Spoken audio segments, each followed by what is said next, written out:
Okay, folks, so the reading that you're working on began up into section 3.3, and we're dealing with data kind of a different set, if you will.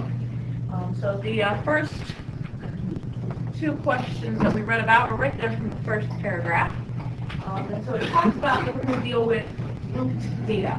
What does it mean to have data grouped? Frequency distribution. Summarized somehow in a frequency distribution. So rather than have our list, 19, 28, 36, 51, 58, that are in the set of data, we have a table that tells us, okay, from 0 to 9 we had 15 numbers. From 10 to 19 we had 12 numbers. From 20 to 29 we had 13 numbers. And so kind of somehow analyzed a little bit for us to have. So what kind of problems does that pose?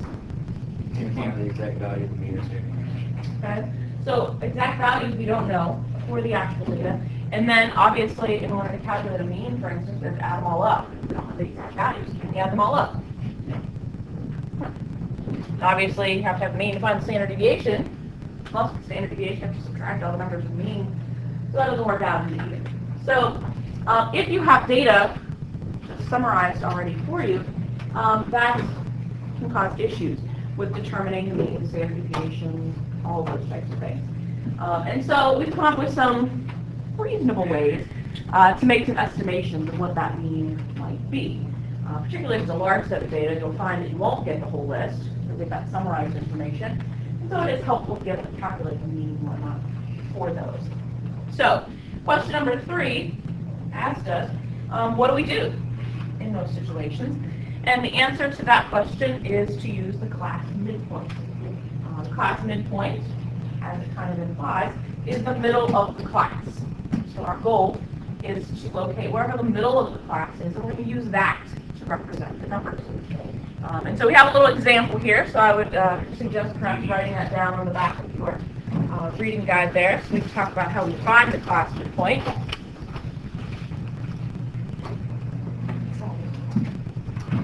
So basically what the frequency distribution tells us is that, hey, we had 4 numbers that were between 20 and 24.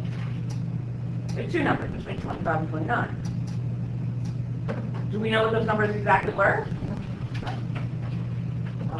In that first class, all 4 of them could have been 20s, all 4 of them could have been 24s. They could have been all different. We don't know. So what we want to do is to find the middle and use that as the best estimation. We know obviously it's not going to be exact. But we'll find the middle and use that as an estimate for what the actual numbers were that were between 20 and 24.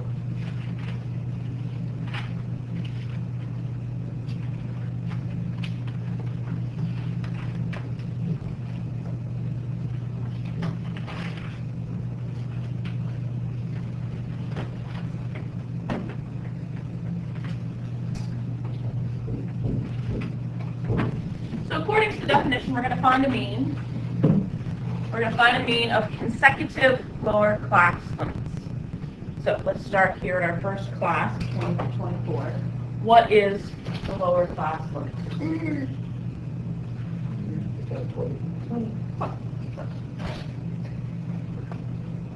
And we're going to find the mean of that with its next consecutive lower class limit. So what is the next consecutive lower class limit?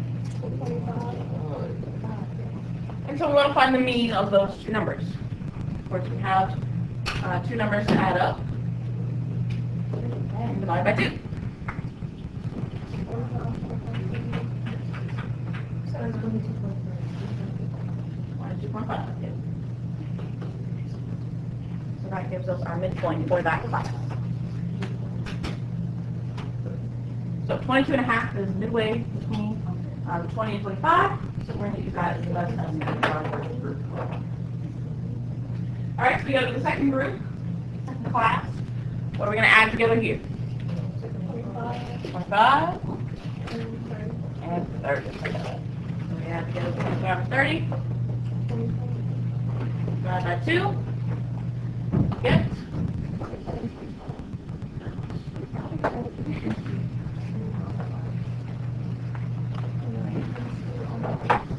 Now we come down to this last class. We of course have have its lower class limit of 30, what are we going to use for the other number? 24. 35. Right, 35 is the next number if we had that class that we would use. So we're going to add together 30 and 35. Yes, the 35 class doesn't exist, but what would come next? So we're going to use that.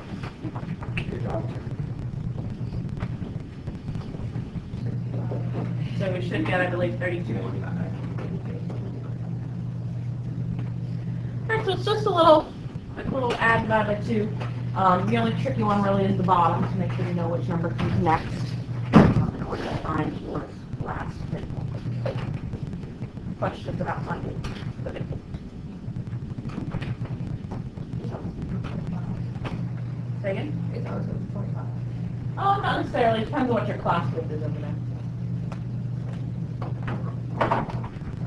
All right, so once we have that midpoint, that can help us to find an approximate mean.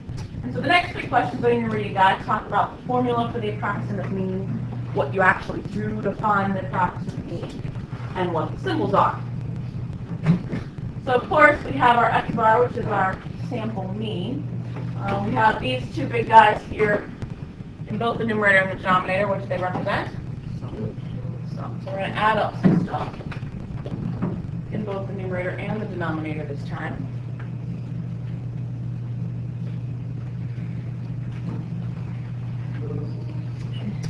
Next thing we have, of course, is our x sub I. What does that represent? Now, it does represent the midpoint in this case. What does it represent in general? Our individual data points. Now, remember, of course, if we have this grouped, we don't know our individual data points, but we're going to use the midpoint to represent that. So, this, of course, represents the midpoint, because that is our individual data points in this situation.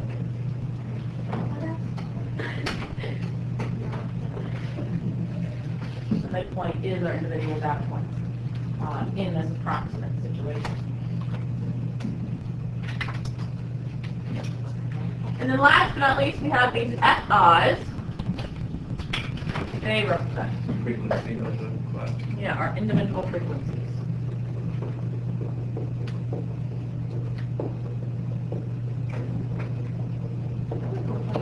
And so, of course, we're talking about information that's been summarized in the frequency distribution. We have those frequencies given to us. So we use those individual frequencies to do our calculation. And so that means we do need to find the class midpoint, which we just talked about. In the numerator, it then tells us that we're going to multiply our x sub I with our fi. So we're going to need to multiply the midpoint and the frequency. Once we have done that multiplication, what do we need to do? You're ahead of the game. Go ahead and first. Once we've multiplied, what do you got to do? You got to add them up. Okay. Then you also need to add up your frequencies, and then you can do the division there. So a little frequency.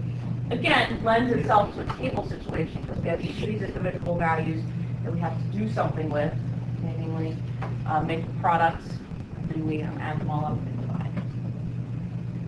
Questions about the formula or the process?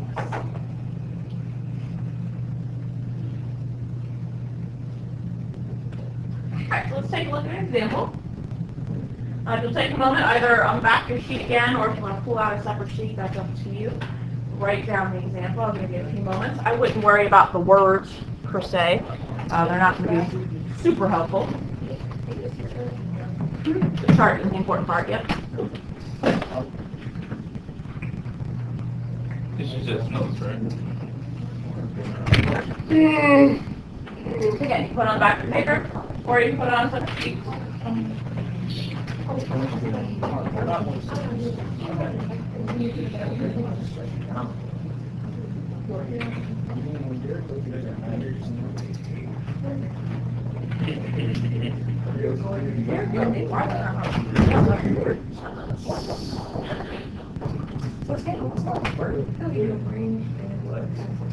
Alright, so the first thing that we need to do in order to complete the process is to find our midpoints. We need to go through each of our classes and look for our midpoints. So for our first midpoint, what do we need to add up? 0 and 10. 0 and 10, of course, yeah, we got our 10. What's 10 divided by 2? We have our first midpoint. What numbers do we add together for the second one? 20 make 30. 30 divided by 2? 15. And you should, of course, see that a pattern develops in your midpoint. Of course, the class width over here is 10, so each of these are going to continue to go up by 10. Oh my God, missed it. I understood. Finishing out with 45, which of course 30 plus 40 40. gives us. Should I say, did I miss one? Yeah, I missed 40. I think no.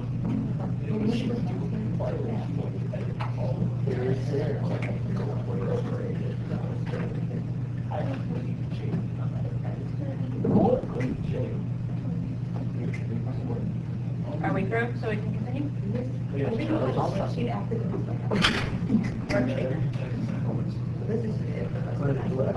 have another example to look at, but it's not a worksheet. Alright, so now that we have completed our midpoint, we have our xi's. So we now need to do the next part of the formula, which is the product. To multiply our frequencies with our midpoint. So of the two columns that have been given to us, which one is our frequency? Is our number of students. So we're going to need to multiply across. So what is 24 times 5? 96. Or, no. 120. There we go. 14 times 15? Oh, I think you said 24 times 12. I think that's 210. Right? So just keep going down the column, multiply across. Now you can take care of the xi times fi set.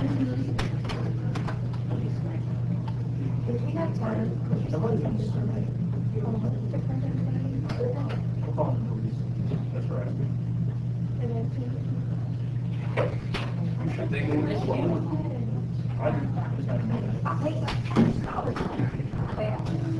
I think it's 875. Multiply out. I just need to make sure that I see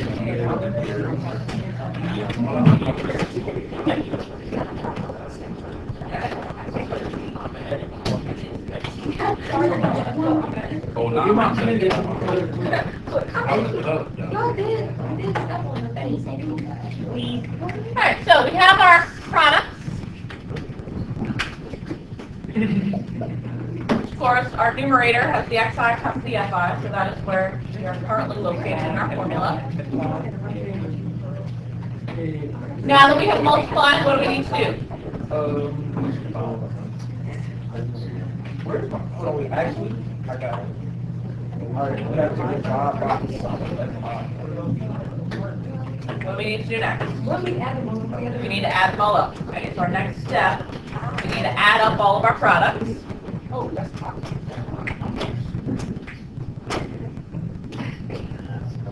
Your example is incomplete. No, it's not.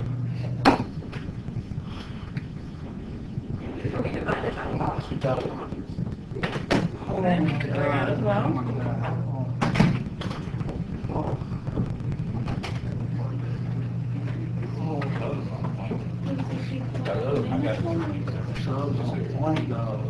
Now we have some of our products, which is the numerator.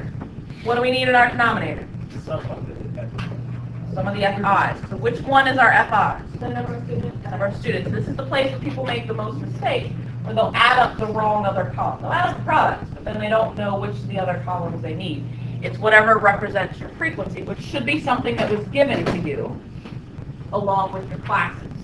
So the total of, in this case, the number of students, the frequency with which those occurred. And I do believe you get 100. So 21.7. Once we have our two sums, what do we need to do?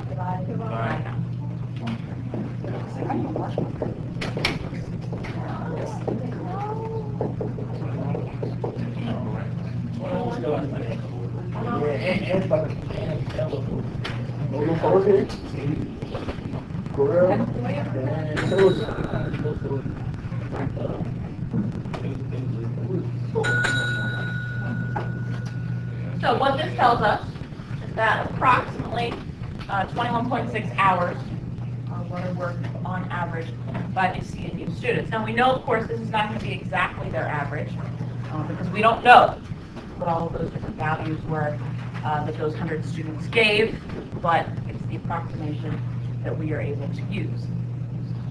Now the other thing to keep in mind here is this really is doing the same thing as the mean when we normally think about it.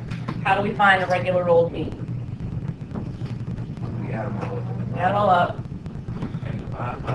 And divide by how many you have. Okay? And so if you think about this, what we are saying here is that we believe, based on the approximation, that all 24 of these numbers that were in the first class were 5s. All 14 of these numbers that were in the second class were 15. You know that that's not exactly right, but it's a good starting spot. So if we were going to do this regular old way, we would need to add up a 5, and a 5, and a 5, and a 5, and a 5, and a 5, and a 5, 24 times. Then we would need to add that to 14 15s. And nobody wants to sit here and add up all those individual numbers a bunch of times, especially not when you use multiplication to help you out. So the process has been developed to actually a shortcut what you have to do in order to calculate your actual mean. Questions about these things?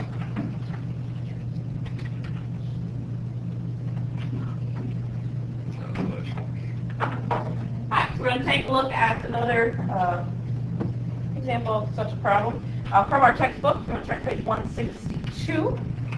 Take a look at number 1.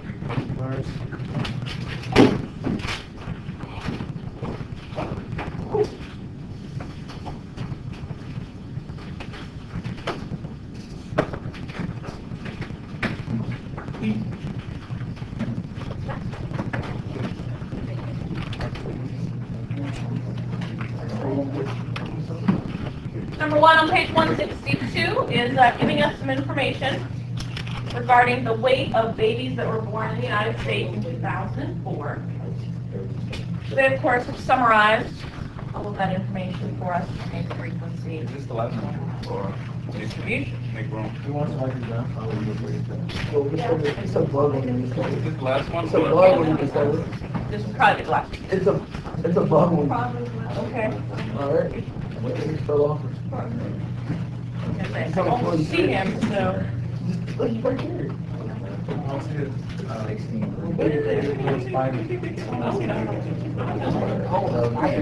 Now again, I have the example up here. It's also in your textbook on page 162. So if you want to copy down all the numbers, it's fine. Or if you want to just write in your notes, hey, page 162, number 1, and then you just list your midpoints and products, that would be understandable as well.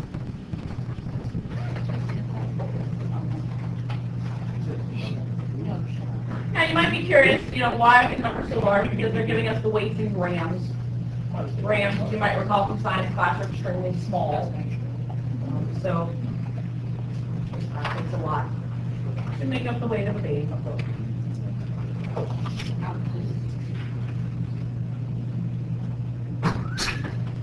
So what is the first thing that we need to do? Define our midpoint. Take a moment. See if you can figure out the midpoints.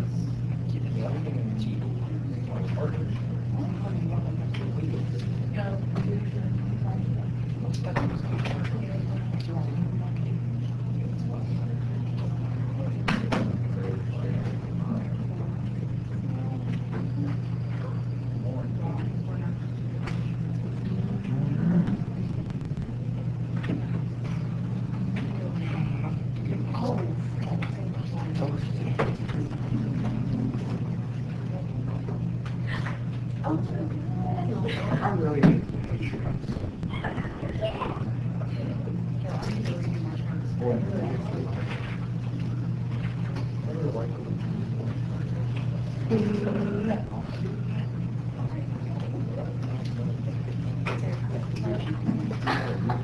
What is the weight of babies? Great babies. Oh, that's said it's the Oh, definitely. How many grams do you have? Oh, I. I'm just.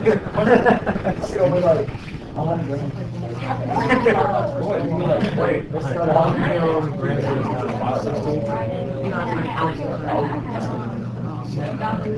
Keep in mind that, folks that are, larger than babies, usually weigh themselves in kilograms, not grams.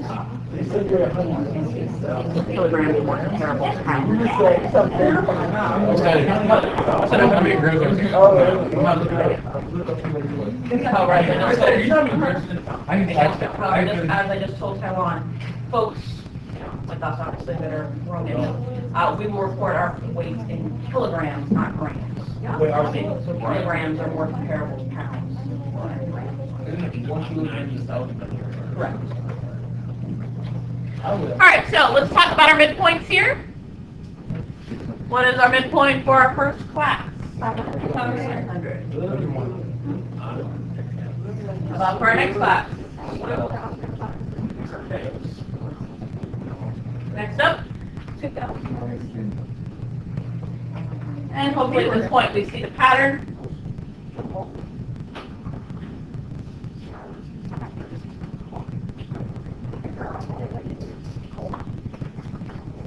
To create our midpoint.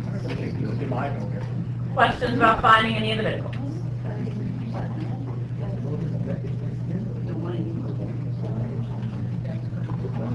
All right, so what is the next step? You add them all. Right. Not an adding step. You multiply like. Right? So go ahead and multiply. You're going to get some really big numbers.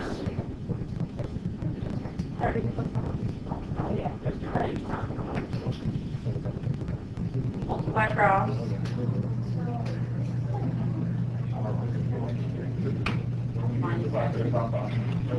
Well, they look pretty big.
He might as well.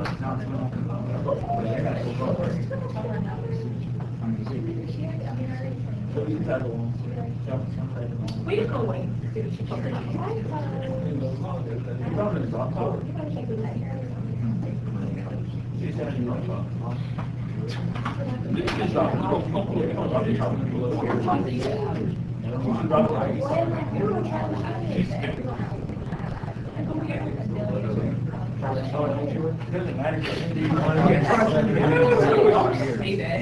No, because I think she just took on All right, questions about the product? You're like, I'm guessing.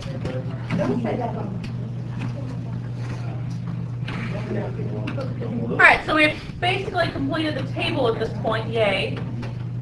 Our midpoints and our products. What do we need to do now? Add all the products. Okay, we gotta add all the products, we gotta add something else, what else? Right, so we're gonna need to find the total of both of those columns.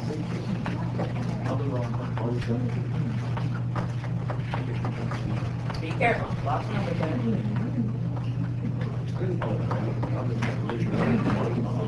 Okay, so the number of babies is 4,109. That's what I got as well.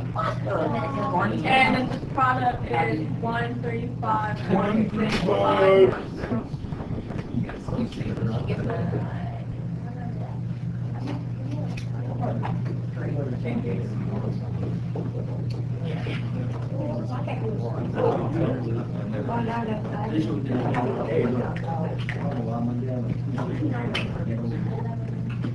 Questions about sums?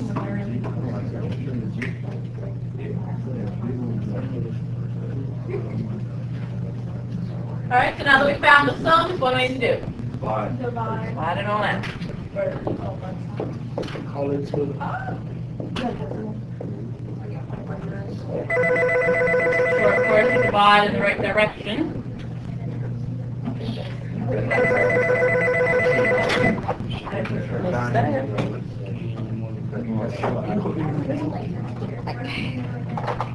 Melissa, early dismissal? That's what Drew is. Well, that was me, though. No, we Drew, because he had a 30. I had him for 30 minutes. I'm not sorry. Oh, I think Because here was Drew. What was it? It was like the summer going. Questions about finding the approximate mean? Alright, since we started doing this, we can finish this thing. We're going to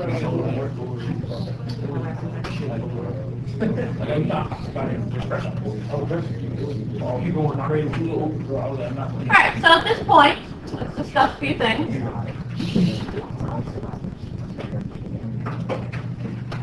First of all, you'll notice that the homework says page 163, number 5. So you can see number 5 over there. Notice that it has several parts to it. I do not want you to do all of those parts. I just want you to find the approximate mean, which is what we just did. Okay, so just work on finding the approximate mean there. In addition, if you've neglected to finish the reading guide, I would recommend doing that as well, because we will complete our notes using that reading guide next time. We have those questions answered. That will make life a whole lot easier. Okay? Questions about either of those things?